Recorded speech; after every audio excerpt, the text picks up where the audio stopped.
सगळ्या मतदारसंघातून माणसं घेऊन बरोबर चाललं पाहिजे की नाही, म्हणून बिजू प्रधानांना घेतलं नाही. बिजू प्रधान हा वेगळा विषय. तुम्ही सगळे कार्यकर्ते तुमच्या विश्वास आहे ना तुमच्या स्वतःवर, मग आपण त्यावेळेला मॅडम ह्या तिकीट देणाऱ्या सगळंच टोटल सगळं असं नाही. मॅडम सगळे आपण एकत्र येऊन विचार. आता आमची काय मागणी आहे, कार्यकर्ता खचलाय त्यांना पुढे दिल्यामुळं, कारण त्यांनी गुंड गेले दादा गेले गडपेट गेले आणि पक्ष विरोध पक्ष मोदीला शिवाय दिलेत, फडणवीसला शिवाय दिलेत, विजय देशमुख मार्गाला शिवाय दिलेत, त्याच्या ऑन रेकॉर्ड आहे. आणि राष्ट्रीय शिवसंघाचा कार्यकर्ता मोरे त्याला लाकडा दांडग्याने मारलेले. तो पोरगा 1568 शिवीर मध्ये कोणी शहरातला बघायला आले, नर्मदा पॅसेज शिवीर आले, बौद्ध गुन्हा बी दाखल होता. ऐका घ्यायचंय बा मग तर आज तो नवरा बघू ते कुटुंब भीती छाय वावरा लागलाय. बघा हा निर्णय पक्षाचा माझा नाही, आम्हाला नाही प्रवेश दिला तिकीट विषय नाही आहे. त्या कुटुंबाला भेट देऊन त्या कुटुंबाला दिलासा द्यावा असं आमची मागणी. मोदींनी तो भारतीय जनता पार्टी सोडली तर मोदी बरोबर आम्ही नाही, आम्ही पक्षाबरोबर आहे. एक लक्षात ठेवा, आपण सगळे पक्षाचे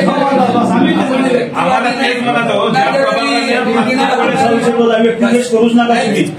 आम्ही एवढे सामान्य तुमच्या मोठ्या लोकांच्या गटबाजीमध्ये आमचं कार्यक्रम झालंय. अजिबात आम्ही सगळे अध्यक्ष मतदारसंघ कायम भाजपच्या पाठीमागे भाजपला लीड दिलेला आहे. त्यामुळे जी लोक भाजपच्या विरोधात काम केले, भाजपच्या कार्यकर्त्यावर गुन्हे दाखल केले, राजकारण कोणाला घ्यायची पण घ्या पक्षासाठी गुन्हेगार लोकांना घेऊ नका ना, गुन्हेगारांना घेऊ नका. हीच लोक काँग्रेसचा प्रचार केले, नंतर 3 महिन्यानं त्या पुतळ्याचा प्रचार केले, 8 महिने घड्या लावून फिरले करा पेगीचं पोस्ट. आणि आता भाजपने आमच्यावर काय चाललंय काय अशा काय गोष्टी नाहीये, तरी पण तुम्ही त्यांना पक्षात घेता.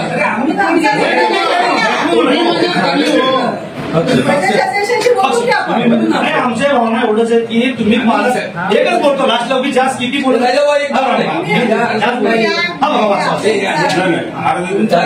ठीक आहे.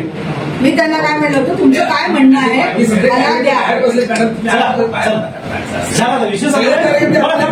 आता आमची एकच मागणी, आमची एक भावना आहे. ज्या राष्ट्रीय शिवसंघाचा मोरे कार्यकर्त्याला लाकडा दांडग्याने मारलो, तो 15 दिवस शिरमळ ऍडमिट होता, कोणी बघायला आले, नरेंद्र साहेबांनी फोन केला तेव्हा गुन्हा दाखल झाला. आज ते कुटुंब भयभीत राहते बाळ्यात. त्या ज्यांनी मारले ज्याच्या गुन्हा नाव दाखल झालाय त्याचं नाव इथं आहे रेकॉर्डमध्ये गुन्ह्यामध्ये. तो त्यांना आज सुद्धा देतो केस माघारी घे म्हणून. तर माझी विनंती पालकमंत्र्यांनी आणि शहर अध्यक्षांनी आणि आमदारांनी त्याच्या घरी भेट देऊन त्याला दिलासा द्यावा असं आमची एक मागणी आहे. आणि ज्यांनी मारला तो गुंड प्रवृत्तीचा आहे, तो रेकॉर्डरचा आहे, त्याला पक्षात तुम्ही पुढे दिला कसं?